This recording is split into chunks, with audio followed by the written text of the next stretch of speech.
இது என்னுடைய வாழ்க்கையில் ஃபஸ்ட்டு ஃப்ளைட் ஜேர்னி.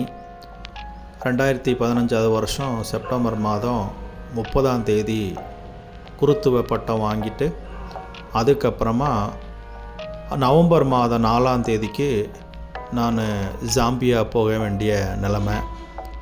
அதனால் சென்னை ஏர்போர்ட்டில் இருந்து டெல்லி போயிட்டு, டெல்லியிலேருந்து ஹராரே போயிட்டு, ஹராரேலேருந்து ஜாம்பியாவுக்கு போகிற வழியில் இந்த ஃபோட்டோ எடுத்தது.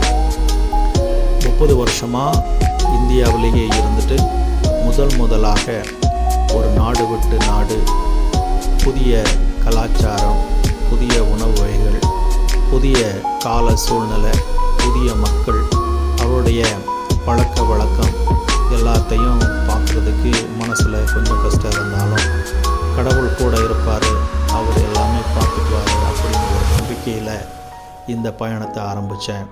கடவுள் என் கூடவே இருந்தார். God plus.